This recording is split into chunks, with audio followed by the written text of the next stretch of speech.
Hi, I'm Gabe. And I'm Kat. And we're the Ghouls Next Door. Talk about that spooky stuff. All day, every day. Always. Here at the Ghouls Lair. Yeah, here at the spooky lair. It is a new month. We're doing new things. Yeah. We did one thing 1 month, as we do. Yeah, sometimes we do the same thing 2 months. Yeah, this time it's new. Yeah. What's up? It's not really a series. Gabe's birthday. Yeah, that happened this month. Yeah, I don't think we're doing a series. We're just kind of like doing a thing, we feel like. Yeah, we're like, you know what? We've talked about this in a sense, but we didn't really cover all of it. We didn't do this. We want to come back. Yeah. You know what? I want to talk to those people who are like, are you ever going to run out of stuff to talk about? And this is no, we're not. No. We can always, you can look at things one way and then look at them a whole different way. You flip it over. Yeah. We could revisit stuff, 1. 2, we already have like most of next year planned out. Yeah. Like legit. And most of it is new stuff. Yeah. So it's like, I've always wanted to talk about that. Look, we can do that. That's crazy. We have a platform. We're forever. We are forever. Forever. Forever. Today we're actually talking about demonology. Yeah. And then furthermore, demonologists. Yeah. And also not demonologists. Yes. Apparently, according to this one article I read, demonology is one of the most misused terms in English. Ah. Which I don't know if that's true or not, but this guy had a lot of opinions about it. I think people didn't get it. Like, actually, I had a shout out to Jeff because I was talking to him about this and we were like geeking out about the topic because I felt very strongly about some things you guys will hear. And so he was like, well, what is demonology and how is this different from like an exorcism? Or he was like, how is this different from like supernatural like investigators, like people who are like, I'm a paranormal investigator, I just come up here and I talk to ghosts, versus someone who conducts seances, versus someone who's profiting off of people's illnesses, which is to say most of the people that I just mentioned. So we're going to be talking about specifically demonology today. And this month we're going to be diving into some other topics as well, because I think it's important to talk about the differences between all of those things. Yeah. But today is specifically dedicated to the study of demons, which would be demonology. That's what words are. That's what that means. We're keeping it so fresh and so clean for you. Okay. I don't know why that's what we're doing a lot of wordplay. I don't know. What's up? My name's Kat. And we will be, or at least I will be, diving a lot into the more famous, I guess they self-designated demonologists. Yes, that's why it's self-designated. Ed and Lorraine Warren, who are the more famous demonologists that people think of, but they technically incorrect, but they aren't though. Yeah, so we're gonna dispel that, but we're also gonna talk about what their deal was, but also we're gonna talk about what demonology's deal is and why Gabe gets really mad about it. Cool. Facts. Yeah, facts. We tell you facts. All the facts. Yeah, facts. Still facts. About that spooky stuff. Yeah, spooky stuff.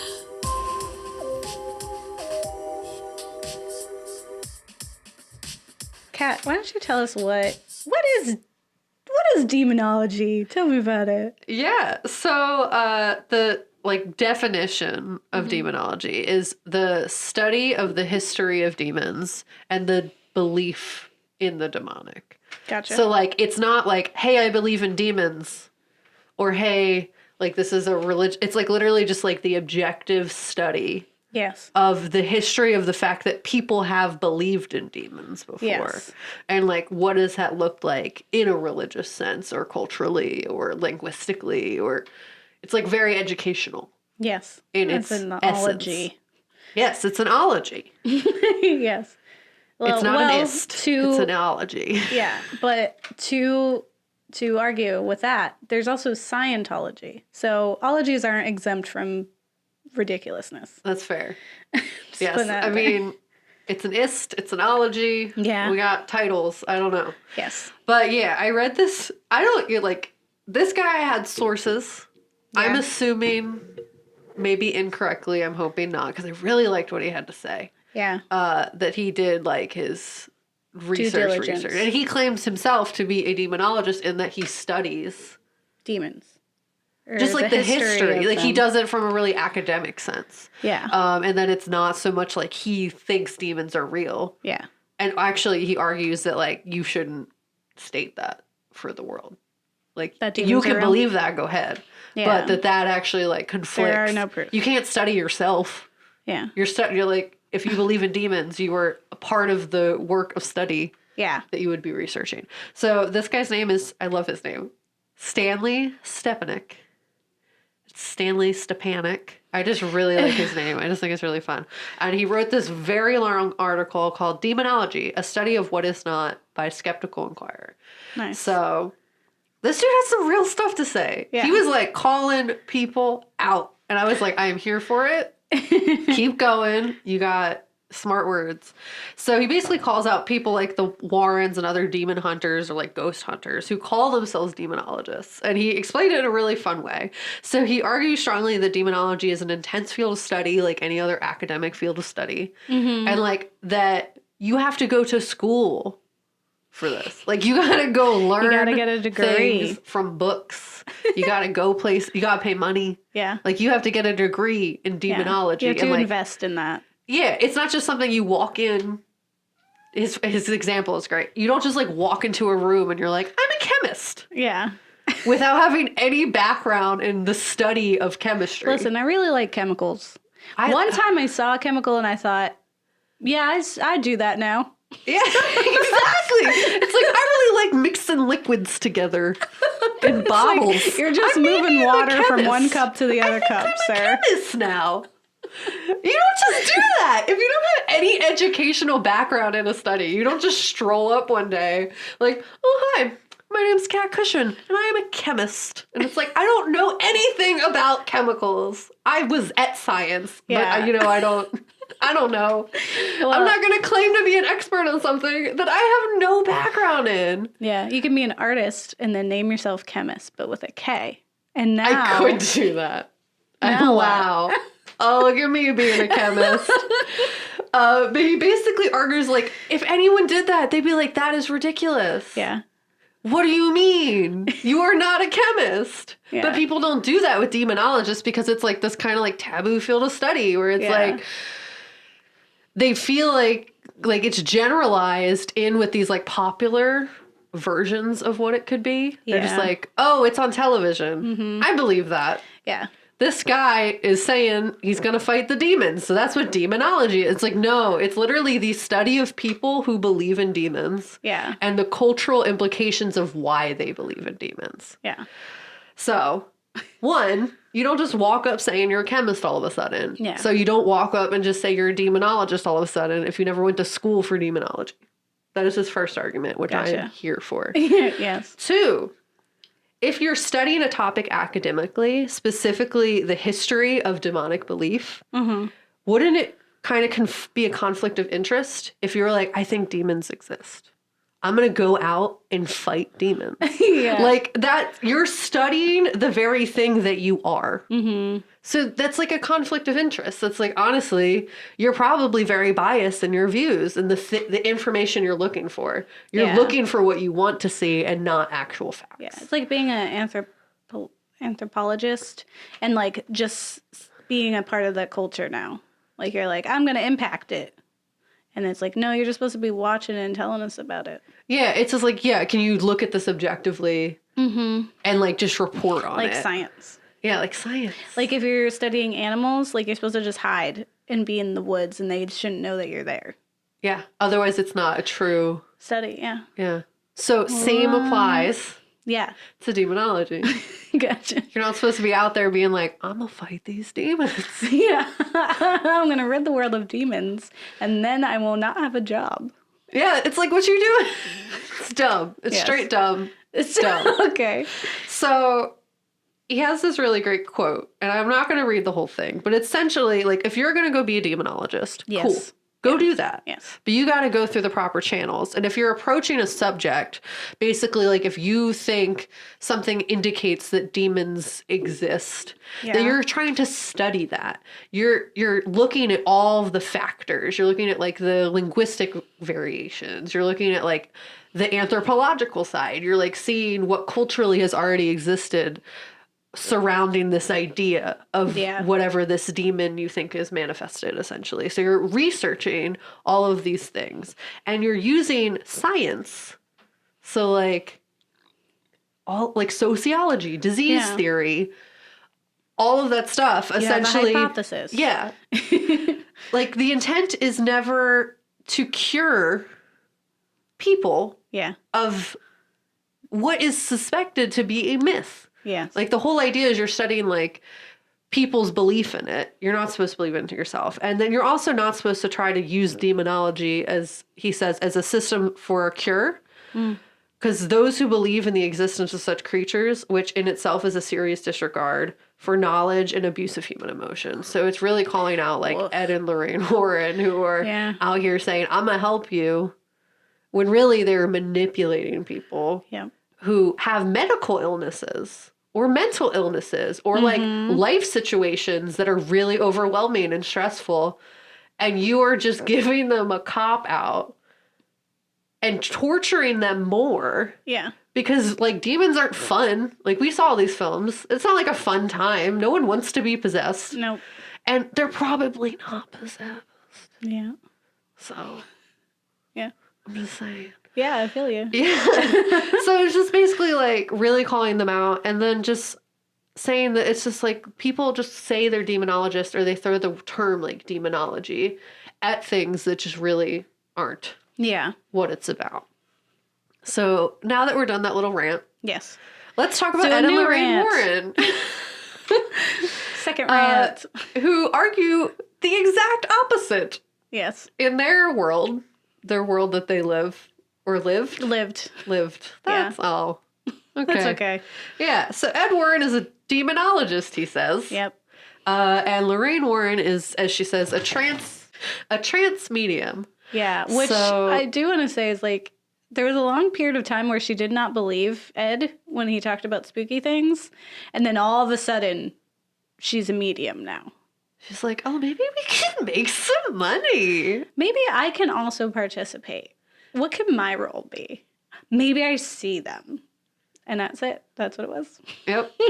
So, unlike the other media we've covered in terms of like exorcisms or like ghosts or whatever, like we haven't really talked. Like we talked about the Warrens like briefly, but we didn't really get into their essence. Nope. But we will. Yeah. So essentially, they argue the exact opposite of the gentleman I said before. They're like, yo, demons, though. Yeah, demons are real. We are the only army. We have to fight them. The only way we fight them is by facing them and admitting that they're real. Yep. And like really just acting and as writing like books about it. And like acting as like a religious like an entity. Like you're going around preaching the work of God, and that they're like very much like demons are coming for you. Yeah. The demonic world is real. It's coming for you. You better let us come help you. Otherwise, demons. Yeah.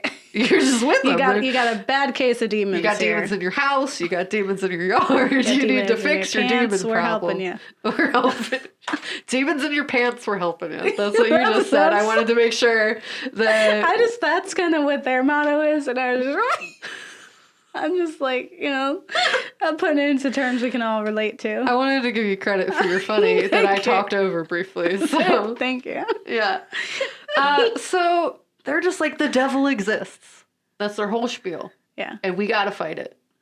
So the way that they go about fighting it is the problematic part. Yep. And their origin story is actually really interesting. Specifically, how they both fell into this work together as a unit. Yes. So Ed grew up in a supposedly haunted house in Connecticut, but not the one you're thinking, like the film we watched. But you're correct and associated them with the house. Yeah. But Ed said his house, this is a quote, my father, who was a police officer at the time, would often say, Ed, there's a logical reason for everything that happens in this house. We never came up with that logical reason. Therefore, there isn't a Demons. logical reason. It's just demons. Because my dad wasn't smart enough Logic? to reason the weird house movements. Demons. Equals demons. Yeah. Demons in your pants. What are you gonna do? What are you going to do? you, Ed knew. you call Ed. You got to call Ed. He knows what to do. So, he goes on to say, my family would all go to bed, and just around 2 or 3 o'clock in the morning, many times, I would hear the closet door begin to open up. At first, I'd look into that closet and see only shapeless darkness, and then slowly I'd start to see a light beginning to form, and it would morph into like a ball shape, sort of like a basketball, and then I begin to see a face in that ball. This is called a ghost globule. Globule. Which is funny that he was like, I stared really hard into darkness and then I saw a face. It was definitely real and not my imagination. And then he named it. Yeah, a Globule. globule. So in that globule was a face of an old woman, and she was not looking at all pleasant. The globule, I can't give you the glob would then come out into my bedroom and then accompanied by an audible footsteps and heavy breathing. The room would then become icy cold, an unnatural cold, a psychic cold. Oh, put more words in there. And I'm saying to myself, Ed, there's a logical reason for everything. Just like Papa But by said. that time, I was out of bed and right between my mother and father in And my their bed. logical father. What? So that's from their website, Yeah. and that's like them. Like that's literally just Ed's words. Being like, oh, this is my facts. This is my truth. Yeah, I didn't have an overactive imagination as a child. Can I talk about the fact that literally a week ago, I looked into the darkness of my bedroom and it looked like there was a tall man standing and he had his hand out to like snatch me. Then I Yeah. turned the lights on and it was my towels. Yep. Or so you just put a bunch of clothes on the chair. I That's do now put a lot person of clothes now. on the chair, and they look like a people. It's like a whole time. So I'm just saying, I'm not It's a debunking your theory, globule. Ed, but I just did at the same time. It's a globule. No, because darkness creates, like, you fill in the Yeah. blank space. Oh, yes. There's so much science backing that up that your mind will fill in the blank space as a way to try to understand It was your a haunting. surroundings. You just don't get it. It's a globule. It was a said globule. Oh my God, I Yes. said it. So Ed met Lorraine when they were both 16. He was working at a theater and she was a regular attending with her mother. He was a demonologist boy. She said, see some demons later, boy. Yeah, it's good. Yeah, I like it. you're welcome. Thanks. So she was attending with her mother and he asked her on a date and the rest is history. Yep. Cute. That is cute. So yeah, after a stint in the Navy, Ed became a painter and then would sell those paintings to make money. Yeah. But then they would also investigate mysteries. And as you said, like Lorraine at first was not about this whole ghost thing. She's like, I don't believe you. No. What are you talking about? Yeah. There's no such thing. Yes. Which is very different from the movie we watched. Yeah. Conjuring No, 3. there's a lot of fun in that movie. Yep. But what was interesting is that essentially they would go to the houses and I would just sit out front and be like, I'm going to draw all the ghosts in this house with my paintbrush. Yeah. And then Lorraine would walk up and be like, look, my husband drew this really weird picture of your house, but with lots of ghosts. Let's talk about that. Yeah, because these are people who already were like, because there's rumors going around that this place is haunted. So then Yeah. he just sits outside with his paintbrush for like a whole day. And these people are like, why is this random man outside like painting our house? And then his wife shows up and is like, look, your house is haunted. Look at all the things he sees. Let's talk about it. And then of course they'd be like, come on in. We are traumatized. Gabe, tell us some stuff. Yeah. So, so pretty much they, I like to call this segment, You Debunked. I like it. That's what I'm about to do. So, what I think is funny about Ed and Lorraine Warren is when we kind of stumbled into this topic, and then I was like, wait a second, we have covered them quite a lot, right? Like Yeah. we talked about the haunting in Connecticut Connecticut and Amityville Horror in our Haunted Houses episode. Yeah. And we talked about like already the debunking of Amityville Horror in that episode. We've talked about them when we talked about Annabelle in our Dolls episode. Yep. And it's just, and we talk about Insidious in our children episode They're last all week. out here saying demons exist. So. Yeah. And they are like really prolific. There's so many movies right now that are based off of their like stories and their books that like James Wan is just making money off of right now. Yeah. But I think it's really it's a ride, to say the least, is looking through at what the supposed stories are. And then when you read like people's reviews or the fact that they've been sued a few times, or that like later people who were involved would come out and be like, no, this was not true. Like we made that up for this reason and that reason. And it's very clear that they were just really getting off on the attention. Yeah. And like writing these stories about that. But so we, when we had previously talked about the Amityville horror case, so that was like this really odd veiled attempt at exonerating Ron DeFeo, who murdered his whole family. And when if you want to check that episode out, go take a look. I think it's like episode 14 or something. But take a listen to it. And it is super fun. We do some cool little special effects in there. We got a little goofy. Is that when Susan comes out? Yeah, that's when Susan's that's there. a fun one, man. It is super fun.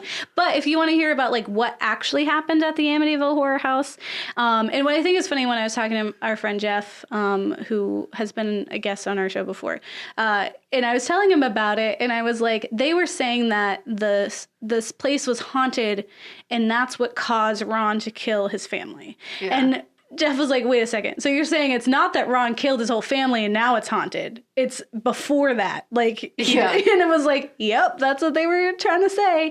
And it was literally like, the story is that the people who live there, the Letzes, and their friend or lawyer or something got super drunk on a lot of wine and then crafted this whole story. And then we're like, you know what? Let's run with it. And then of course Ed and Lorraine are like, we're right up here with you. Yeah. And the problem is like, Ron DeFeo was just an awful person who murdered a lot of very innocent people because he was involved in a lot of sketchy things. Yeah. And was just like, and he wanted an out, and it happened to be that the Lutzes were almost giving him that because they were like, it was like another like the devil made me do it case. Yeah. Which is something that Ed and Lorraine are incredibly like involved with. The devil made me do it is like a catchphrase that they could put on any one of their clients. Yeah. And so, and one of the more famous ones, which I actually think was really interesting because we never see that because it's not as, I guess, like entertaining, I guess. So there's the famous trial of Arnie Cheyenne Johnson, who during a time was engaged to a woman whose younger brother, who was about like 10, I think, had been suffering from what everyone thought was that he was possessed. Okay. So Ed and Lorraine show up. They see this little boy. They think he's possessed. Lorraine said, a quote from Lorraine is that she knew there were 43 demons in the boy. She knew that. Okay. So then they get the archdiocese of that area to perform an exorcism. They do a few of those, and voila, the boy's fine now. The boy is free of the 43-something demons that were hanging out inside of him. And everything's hunky-dory, except turns out that some of the demons didn't leave. Instead, they hopped on over to Arnie and possessed him, but conveniently didn't do anything until he got into a scuffle with his landlord and then ended up stabbing him a bunch. But it wasn't him. Nope. It was the demons from his fiance's brother. Yeah. Who was a child. That makes sense. Yes. Following for it here. Yes.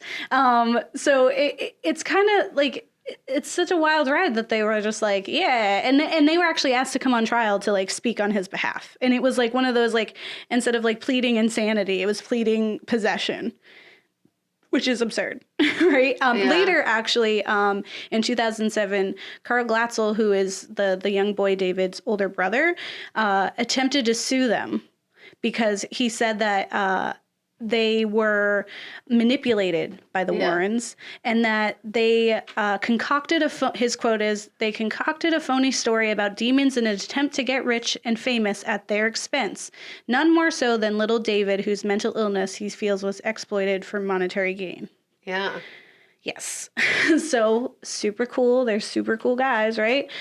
We know about Haunting in Connecticut, right? Yeah. We talk about that in our episode of Haunted Houses. What I think is really important about that and what you can take from it is that the guy who wrote the book with them like was interviewing that family. And he was like, wait a second. He went to Ed and he was like, listen, I've interviewed all the Snedekers and none of their stories are matching up. Like they are all over the place. They all have so many different things that are happening with them, like just in real life. Like some of them have alcohol and drug problems. The one kid had cancer. Like there's all this stuff that's happening. And he's like, none of these stories are matching up. And Ed said to him, oh, they're crazy. You've got some of the story, just use what works and make the rest up. Just make it up and make it scary. Is what he said to him. And then they did. And now we have a Haunting in Connecticut, like, kickoff film that, like, brought us to, like, and I will say this, the film, which is one of my favorite, like, haunted houses films, Lorraine actually hates it and has spoken out against it because, one, it doesn't involve them, and two, she says it mocks, like, all the hard work that they put into that. All the story. lying that they put all into the lying to make it even bigger for those lie. lies. Yeah. One thing about Annabelle is that she's actually a creepy Raggedy Ann doll. She's not like that Which creepy messes doll. me up because I was like, I had a Raggedy Ann. If you put a Raggedy Ann in the Annabelle movie, I would have been more scared because I'd be like, that's the doll I have in my house. That doll's haunted? Yeah, is I that had what a you're bunch of telling her. me? Yeah. That my doll that I actually own is haunted? Yeah. Not this weird doll that's not existent. Yeah. It would have been so much scarier if it was Raggedy Ann, but they probably would have had to like buy the rights. Yeah. To Raggedy Ann. Yes. We also watched recently Conjuring 2, recently as in last night, which is about the Enfield possession of actually two young girls. So in the film where we really only follow one, but it was two. The thing about that is that a lot of those occurrences were debunked as they were happening. Like them being levitated. You can look at the pictures online. It's very clear a girl just jumping off of her bed. Yeah. One girl was just like honestly practicing throwing her voice like a ventriloquist. So she would just do that. Like they just were doing it for attention, really. Yeah. And Lorraine just jumped right into that. And I think it's really funny about Conjuring 2 is how hard that they try to like kind of offensively like combat anyone who's trying to debunk the story because they put the debunkers in there and then still make Ed and Lorraine the heroes being like, but we believe and that's what's important. And demons are worse than this kid being really stressed out and bullied at school and her mom is like on welfare and doesn't like her husband isn't around and she has to take care of all these kids and clearly there's distress in this family. That's not what's important. It's demonic possession. Yeah, there's so many demons all up in this house is what they're saying. Yeah. Instead of like, let's talk about the actual social problems that we have in this family, which is what they love to do. But the girls were lie just and make it scary. That's what he just said. Yeah, he said it. One of my favorites that I stumbled upon when I was researching is their famous werewolf demon case. What? Yes, you Tell me did about hear it, that please. correctly. Werewolf demon case. So I stumbled upon someone's review of a blog post by Ridoban Mukherjee. I'm sorry if I said your name wrong, at Unexplained Mysteries. And he talks extensively about the werewolf demon case. But what I think is really, really fun is his, like, essentially he just like encompasses this entire case, which was essentially a man who, at one point got really angry when he was younger and he said that he like blacked out and blamed it on something else. Was fine for a significant amount of years to the point where he just got married and had kids and just lived his life. And then one day got angry again and then committed some crimes and was like, oh, it was a werewolf demon. So, so the guy who wrote this blog has this to say about the Warrens. The Warrens haven't been able to produce any photos or material evidences, but the very presence of the famous demonologist couple, a paranormal collector John Zaffis, and famous exorcist Bishop McKenna greatly increases the credibility. Moreover, most resources touting the truthfulness of this case are blogs that love to gush on the Warrens. There are no articles devoted to debunking this one because it really debunks itself. Man gets violent with some cops, blames a werewolf demon, has an exorcism, man is cured. And he says, but it's real because the Warrens are awesome and they don't lie. Say it with me now. The Warrens tell the truth. This I know. For the Warrens told me so. Yo, that's great. Which That's is a great quote. Right? Because that's literally what it is, right? Like, they come in, they hear about something that's, like, really unfortunate, or, like, that's the third case now where they just tried to, like, exonerate someone who was vicious and angry and was just, like, a violent man, and was like, no, it was actually demons. The third one that I found. There's also, like, a latent trauma is, Yeah. like, you only explode sometimes. Yes. And it can be years Yeah. that you don't. It doesn't mean you have demons inside of you. It just means you have anger problems. You have unresolved anger issues. You've been piling it all on, and it exploded just now. Yeah. You aren't absolved from whatever you did during that time. It was not a werewolf demon. Yeah. Yes. Yeah, he would, like, growl. And he would, like, kind of get all huffy puffy. You know what? I'm convinced. Yeah, I changed my mind. And I think it really just encompasses it, right? Is that, like, these are absurd cases. All of them are so different and so perplexing, right? In that, like, the real only, like, legitimate, and I'm using quotation marks here, cause for even calling it, like, a demonologist case or a haunting case is the existence of Ed and Lorraine in this environment. Like, if they didn't pick this up, it would have just been a run-of-the-mill, like, this is a family that's going through some stuff, or these some people who are going through some stuff. Yeah. But as soon as they step foot in there, it's like, okay, this is a haunting. There's no other explanation for it. Everything's haunted. We have to exorcise them, and they're exonerated from any bad things they did. Yeah. So that's what Ed and Lorraine did. We're also going to talk about the Perrin family case, but we're going to do that when we jump into the Conjuring, which is the first one, which is interesting, but was certainly, like, pumped up a little more the way that you have to in films. Yeah. So stay tuned. Films. Yeah, films. Yeah, films. We watched some films. Now let's talk about those films. And all that spooky stuff. And all that spooky stuff.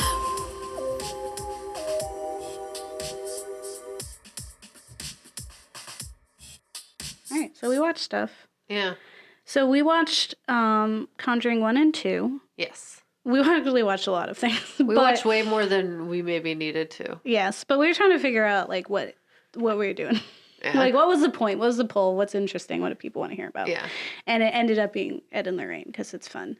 So we watched Conjuring 1 and 2, and we watched a documentary called Hostage to the Devil about an actual, quote-unquote, demonologist, in that he is, like, the demonologist in the sense of, like, he works for the church.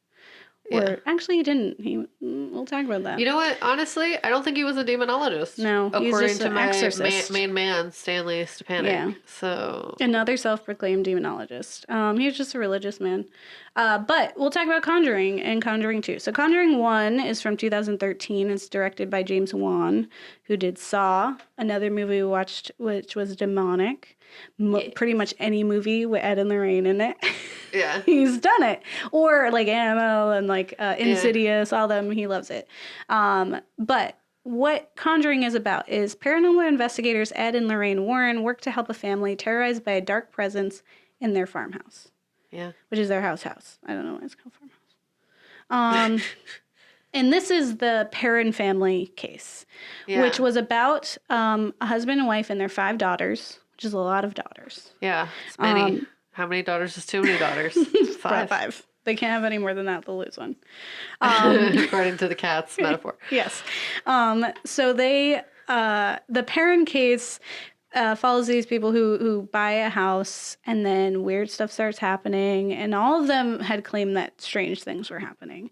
Yeah. And it was scary for them. And so then they called in Ed and Lorraine.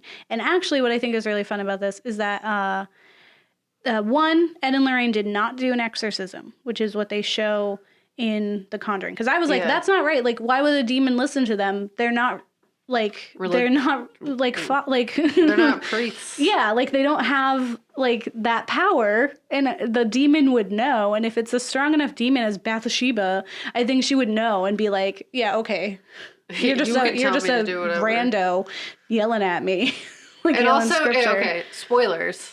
Yep. But in the second one, she's just, like, pushed up against a wall and she just says it and it's done now. Yeah, yeah. Are we for real? Continue. So they did not do an exorcism in The Conjuring, like in the parents' like in the actual like Perrin case. In the movie, they did. Yeah. Ed does an exorcism. And in the actual case of the Perrin case, the parents actually asked Ed and Lorraine to leave because their presence exacerbated the presence of the, like, whatever it was in their house. Yeah. Whatever spirit or demon. Like, it upset whatever it was, the house. Yeah. And so they had to leave. But someone, like, later in the story, it's funny. So someone who inherited the house later, one, sued the movie because of how many people started trespassing on her land, which is classic. That also happened with Amityville and Haunting in Connecticut. People always trying to be up in your house if you have a haunted one. So the lady was like, you jerks, now everyone's trespassing on my land. But she also was like, she did her own research into like the history of the land and like Bathsheba and all that. And she was like, none of this stuff is anything like what they were saying. Yeah. At all. Like in the least. And so, she was just like, no, that's not true. And I think that's interesting. But the film was pretty fun.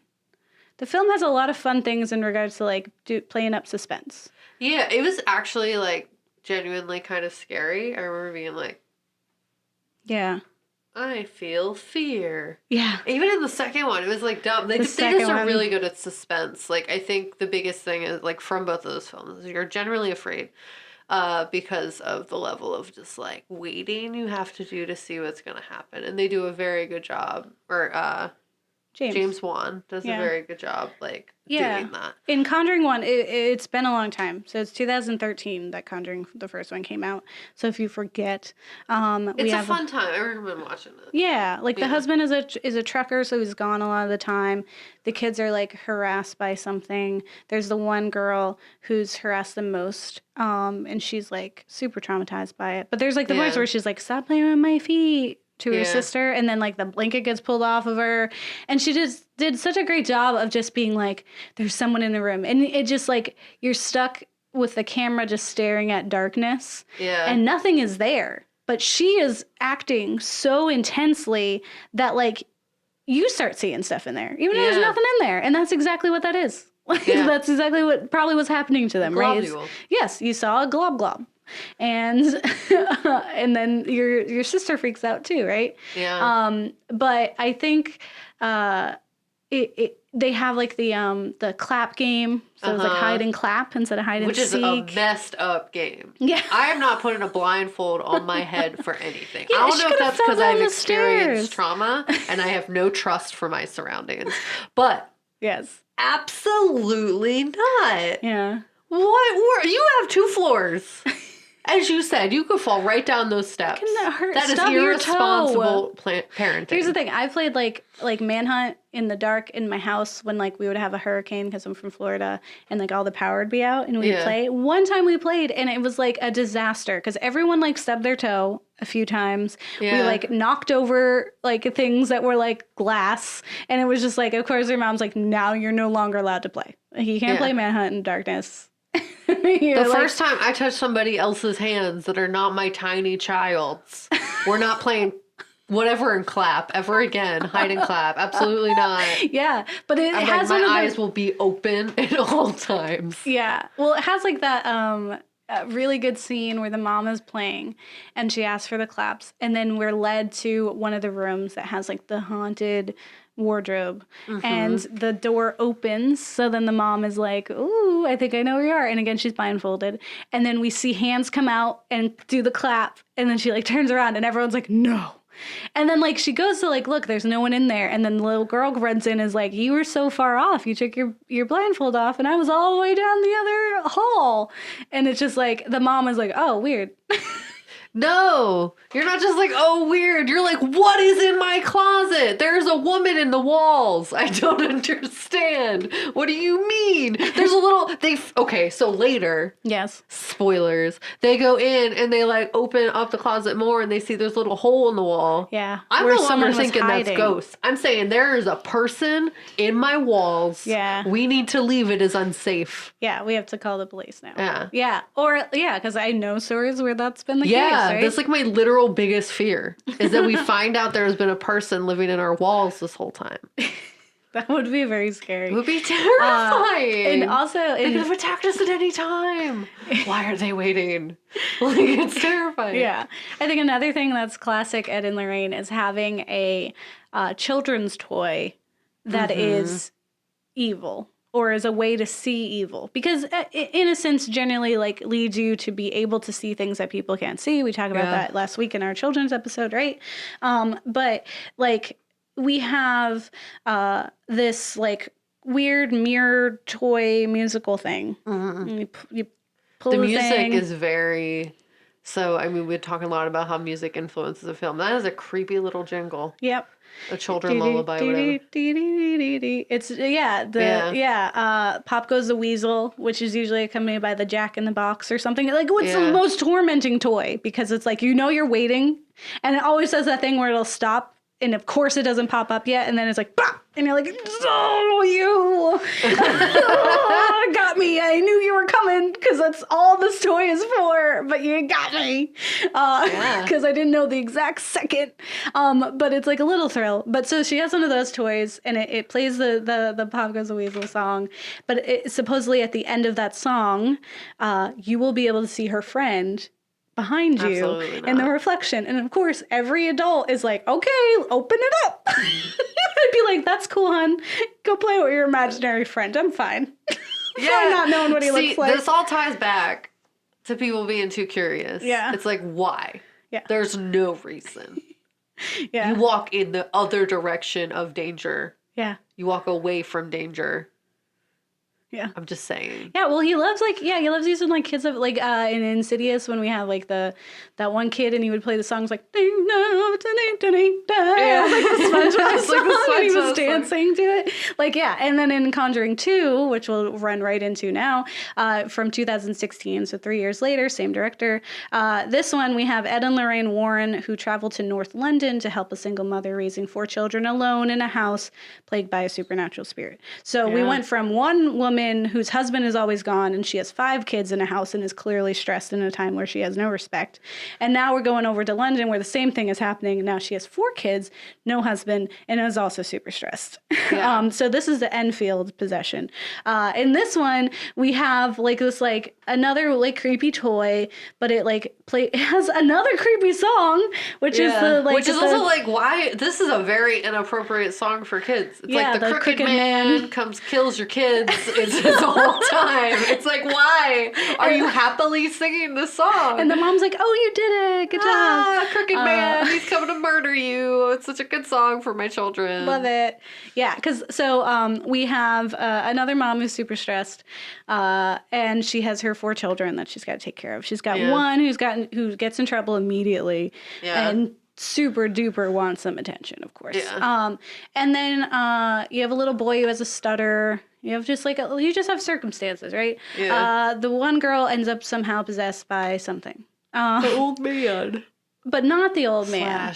Slash spoilers. Set up for Nun movie. The Nun movie, which is strange. It is like a whole thing. I didn't know because we just saw the Conjuring 2 for the first time.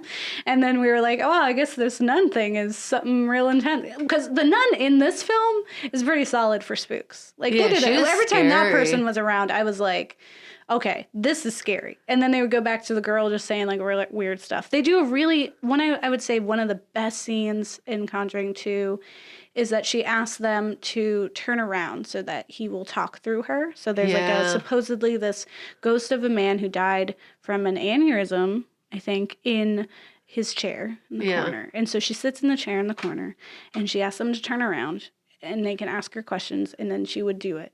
And so what's in focus is Ed, but behind him, everything is out of focus. But you can see her, like her silhouette, like the little color splotches that equal her. Yeah. And then when the guy starts talking through her, you can tell that face is different now, and it is a big old man face on the little girl body. And it's very frightening, and it's like really fun to use that kind of like idea. There's a lot of really silly CGI because of the crooked man. There was some CGI times. They were having a whole blast. Yeah, which I think is funny because the story behind Valak, who, spoiler alert, from 2016, is the nun's name. right? So that idea came from Lorraine told James Wan about an experience she had after the Amityville horror case, where she was like, I saw this black splotch creature and it was like super frightening. Like it just messed her up. And he was like, that sounds like something really hard to do in CGI and I don't want to do it. And so it was like, scratch that. And then he created the nun instead because he thought that would be spooky. And then it's like, but now you have like you over CGI'd like everything else. So why couldn't we have the splotch monster?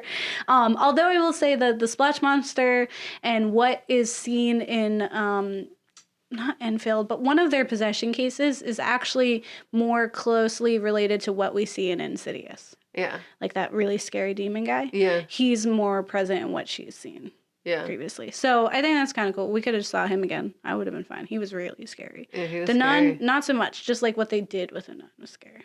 Yeah, they were really good with like their camera work, and like you were like, "There's no way that nun is not coming out of that picture," and they did. And they did, so but in a way, I didn't think was gonna happen because they Yeah. mess with you. They were like, "Is it this time? No, she turned on the light. It's not here." But oh wait, we're gonna have a really prolonged time where she's gonna like touch the. Oh man, it was a time. If you have not seen Conjuring 2, I definitely suggest it. It is long, but it was fun. But it was a good time as far as like if we're gonna get into like a horror movie that's good for its kicks. But James is really good at that. Yeah. Can we also talk for a second about the very end where it was like we had just finished watching Homeward Bound, and it was just this very inspirational like mom and daughter with their pet dog music. Like if you can envision it, just like like after you're all happy. trauma. Like it's just like, oh, it's so wonderful. Look how great Ed and Lorraine are. They're like the dads and moms I've never had. Thanks for the cross. Yeah. Dad that's leaving again forever. It's just like all men I know. Yep. Yeah. What I think This is so inspirational. It was goofy. this I think what's really funny about this one is that he really, really amps up like isn't Ed and Lorraine just the best? Yeah, aren't they a love story? Just such the coolest. Because in the first one we have like where Lorraine had been affected by something and persists, and she's like, "You said we were brought together for a reason," which is like, well, it took a long time for you to find that reason. Anyway, they figured it out, and so she like persists. But in this one, it's like she's still kind of like weary and off because of things that are affecting her. But it's like their love, like they have like a whole part I didn't think really needed to be there where Ed is playing the guitar and he does his little Elvis impression. And I was just like, okay, like he's cute, I guess. Like what am I supposed to be doing here? Well, you took me out of the spook to just charm me for a minute. And it's like, he already does that. He's a charming guy. But it was just like, look how cute they are. And they're like the spokespeople for the fallen and the ones who are getting taken advantage of by wayward spirits and demons whose only goal is to hurt people. And it's like, okay, like, but why are you... Right. And there's also like an intense lack of like people who are more appropriate for exorcisms. One, right. Like they do mention like the church asks them to go. Yeah. And what I think is really interesting is like when we did our exorcism episode. They're closer to the Pope than them. Yeah. Yeah. When we did our exorcism episode, we talked about how there's an extensive like topic on how to get to an exorcism. Like you have to like rule out quite a lot. And they do mention that in this film. Like he's like, if they see this tape, there's no way. And it's really hard. Like we need more evidence than that, than her just speaking a different language. We have to rule out like mental illness and stuff. But then they really just like completely negate that. And then they take it upon themselves, which is like, why do we even need the church if just anyone can do it? Right. Yeah. And that's like what I think is really yelling the Valak. Yeah. Go to hell now. Yeah. And that you have enough power. Like, forget all the priests out there. They don't matter. Yeah. And isn't that the whole thing? Ed and Lorraine are the best. They are. They're the number one best awesome. So. They're out here solving exorcism problems. Demons in your pants, they're fixing it. Yeah. We did watch another thing. We did. Let me say words about it. So it was Hostage to the Devil from 2016, director Marty Stalker. I love that. Fortunate. It's a great documentarian's name because that's what true. they do. They Yeah. just doc you. So it's a child possessed, an exorcist locked in combat with an ancient evil in the battle for saving a soul. Just who really is the hostage of the devil? It's interesting in that it shows a lot of people who really love this guy. So Yeah. it follows Malachi something. I forget his last name. But it's this man who was a priest in a church in Rome and then came over, like left because there was like weird like conspiracies and like gossip and like drama. Conflict. Yeah, there was like literal just like drama. And he was like, I gotta leave because I know too much. Yeah, and he was from Ireland Yeah. originally, which I thought it was interesting. He ended up in the States. So he Yeah. was just like, I'm going to go all these places. Now I'm going to go here. Yeah. So Which he is came fine. here. And so there's a lot of people who loved him and are just like, he was a hero. And then there's like this one guy. And at first I was like, oh, cool. We have a guy who's just like out to get him because he's doing a bad job and he wants to show him out to be a fraud. But then like You find out, yeah, halfway through the movie, you find out that he slept with his wife. that and Malachi that's slept with his That's wife. why he didn't like him. And I was like, oh. Dang it. I was like, You're very biased, sir. Do you just not like him because he slept with your wife? Or are there other reasons? And I think it's just because he slept with your wife. that yeah, you're I was upset. like, dang. I was really. That old man honestly- also is like, I'm so stoked to die. It's something he said. Yeah. I was like, whoa! That man just said he's super excited to die. To be fair, it was but he 'cause said he- it in a really nice way. It was because he wanted to see like what the truth was. Like he was Yeah. excited to know what was on the other side. Get but that still but equals also, death. He was it also translated very old. to, I'm so excited to die. Yeah. Which I was like, oh my god, my heart. Yeah, it was a time.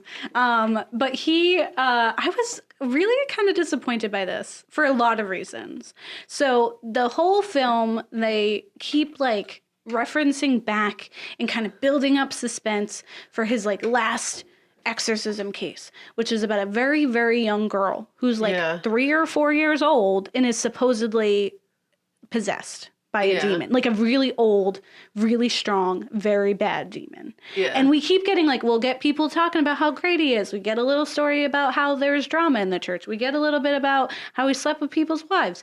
We're getting all this stuff, like a mix of this, but we keep peppering back into Like the story of the this little girl girl. is evil, right? She was just 4 years old. She was, yeah. And then like, and mixed with another guy who was like, she was evil, but Malachi was really nice about it.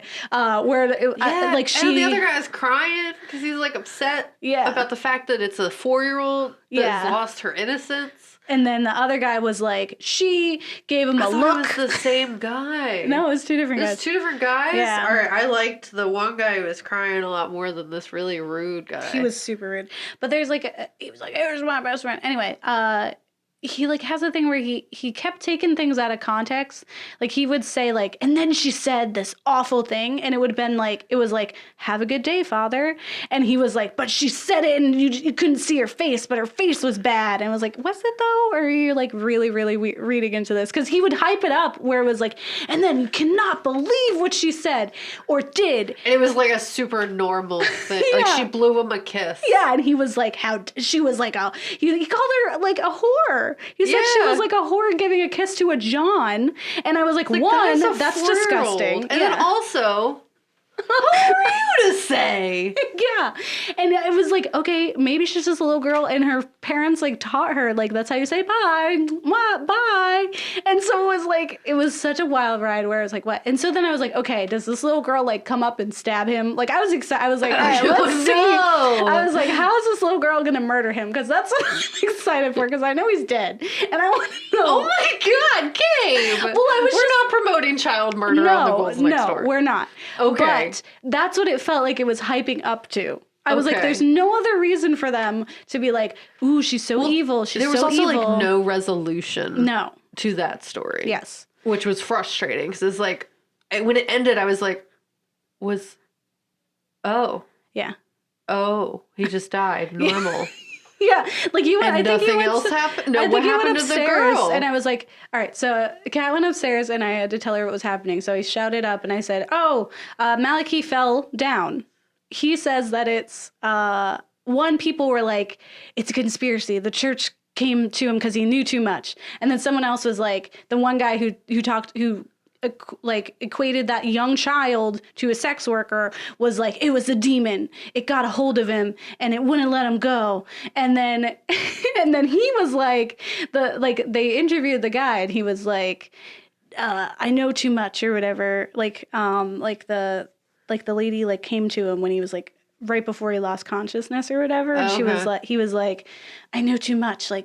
No, it wasn't an accident or something. And so, but he had fallen, and then Kat was on her way downstairs. I was like, oh, he died. He's dead now. And that's it. There's really no explanation. But it was literally was it the church or a demon? Or maybe it's because he was very old and he lost his balance? I feel like if he says, because I knew too much, that someone sent somebody. But I think he was saying, I think he was setting it up for being a demon thing. Because he was so involved in that case at the time. And they let it up where they were like, each time he took on a case, he would get sick. He would lose part of himself. Yeah. And it was or he's just getting old and he's working a lot. And that might be, it's probably emotionally exhausting. Emotionally draining. Yeah, work, you're working if you're real dealing hard with individuals who are going through that level of stress, that you're going to take some of that with you. Yeah, but spoilers to everyone from this 2016 documentary. The little girl did not kill him or in any way have anything to do with his death. And also, it didn't really say what happened to her. She went away and then later they brought her back and she was a little more evil, but they were just whatever. It was really unresolved what happened to that young child. And then also it was just did the church do it? Did a demon do it? And not once did anyone say, maybe it's because he was old and he fell. Yeah. Because he was very old. And also it seemed for the little girl that people were referencing that, it's very possible that she had, experienced some sort of sexual trauma. Yeah. And that is why she was doing that. Got worse as she got older. Because if no one stopped it. Yeah. Yeah, because the one guy who was possibly going to help died. Yeah. So that was our real, in quotations. You think maybe the police would? Demonologist. No. Okay, I guess not. Nope. It was definitely a demon who made her blow kisses. Yeah. Feelings. Yeah, feelings. Yeah, I said feelings. Let's talk about feelings. Okay. And all that spooky stuff. I love spooky stuff.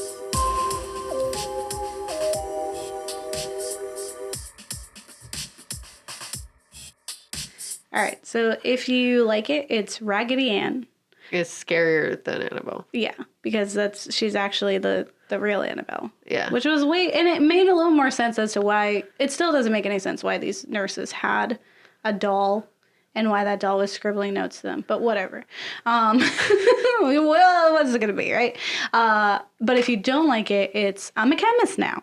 Yeah. Because you could just be whatever you want. I'm a chemist. I'm a demonologist. Don't let your dreams be dreams. Yeah. You can Go do them. Yeah. Just be. Go fight demons, and now you're a demonologist, not a demon fighter. Yeah. Yep, that's all I got. So for the topic of demonology. I really loved my main man. Yeah. Stanley Stepanek. I hope he's not full of it. I really liked all of his words, and I think everyone should go read them. Mm-hmm. Also, unless you actually believe in demons, because then you're gonna feel kind of sad. Yeah. Which, I mean, to each their own. Yeah. But I just thought he was putting some real logic On a really scary subject. Yeah, exactly. Scary in that, so... If it is real, okay. Yeah, yeah. Well, it's also so when we did our exorcism episode, it was really hard because I just get very upset when it's clear that there are people taking advantage of vulnerable people who are already in these really sensitive spaces who clearly need help. Which is what this episode started out to be when we were researching, was just going to be about ghosts. And then we watched some haunted stories, and I got really mad because I was like, these are just excuses for people's very human actions and mistakes. And instead of just owning them, we're saying demons did it. And then that just led to, that's Ed and Lorraine's entire career. Yeah. Was them being no, it was demons. It's not something you have to actually take care of. Yeah. Give us money and publicity. Yeah. And so I think with like the act, like if demonology is really just like people who are looking back into what kind of impact that is, then I'm here for it because it is impactful, right? And it has affected people generally in an incredibly negative space, for forever, right? But if it's demonology in the way that like we have Ed and Lorraine, and that we have like the Vatican, who that documentary said there was like 60 exorcisms like a month in just Rome, and it's like that's a very small place to be having that many exorcisms. What is wrong with your central location for religion that you have that many exorcisms? And I guess it's because maybe the devil feels threatened. So that demonology is where I'm like, I can't get it. It frustrates me because it does end up hurting people. Well, people have died. Well, because the biggest thing is that it's a misuse of the word. So like our main man is saying that that's not what demonology is. And that's what everyone keeps saying demonology is. Yeah. And then there's people out there saying they're demonologists who aren't practicing the actual study of demonology. It's a bizarre time. And there's just this whole idea that there's comfort in the idea that there's something else after we go. Like it ties back to that, is that we just don't want it to be nothing. And what the cost for that is that demons exist, I guess. Yeah. And I mean, sometimes when you, like for people who have certain like mental illnesses, and if they are not getting help and they are very religious, sometimes it's much easier for them to believe like the devil is doing this to me and I'm not the one who's making these mistakes or am affected by something that's happening to me chemically. And all I need is an exorcism and everything will be better. Not I need a lifetime of like medication and taking care of myself because and, like, I have like an issue. Yeah, and like working through it in a rational sense. Yeah. Which is a hard realm to face for like humanity as a whole sometimes, where we need to explain things. Our brain fills in the blanks. Yeah. So we try to explain things in ways we know how. That's why the whole Salem witch trials existed. Someone got pink eye. They're like, witches are here now. Yeah. So someone slept with someone's wife. Yeah. And it's just like we have interesting ways as humans in explaining away things that we don't yet understand. Or we don't want to take responsibility for. Yeah, and I think with Ed and Lorraine, they gave us some good stories. Yeah. But the problem is, like, at what expense, right? Yeah. Like, we have They're exploiting people. Yeah. It's sad. Yeah. And it's like these people who are already vulnerable, but also not to exonerate any of the people who are involved too, because a lot of these families were in on those hoaxes and were also profiting off of them. So some of it really is just like, at some point it's like, okay, what part of this is really just like entertainment? We are making an entertainment industry, right? Versus like times when like something with an exorcism is like someone who is hurting and is vulnerable, and then we take advantage of them, right? Whereas I think a lot of what Ed and Lorraine did was walk in and like make a situation worse, but also the people who did it were not completely innocent either. Yeah. So, yeah, that's my 2 cents about that. What about the films? Just quickly. I thought they were good. Yeah. They were fun. I thought they were fun. Even the documentary was, like, interesting. It was not what I was expecting, and I was like, what? Why? But it was not at all what I thought it was. So I was excited to watch a documentary about a guy who did exorcisms. Yeah, but if you like what you hear, keep on listening. Give us a like and a comment on iTunes. That's where it matters. It's my birthday month. Ooh, ooh. Gift to Gabe. Yeah. Also, if you want to, contribute to our Patreon, that exists too somewhere, or you want to make us cool fan art, I also accept or buy that. T-shirts. Be a Ghoul Scout, y'all. Yeah. But don't get married. Don't eat your kids. Okay, bye. Or they get possessed. I don't know.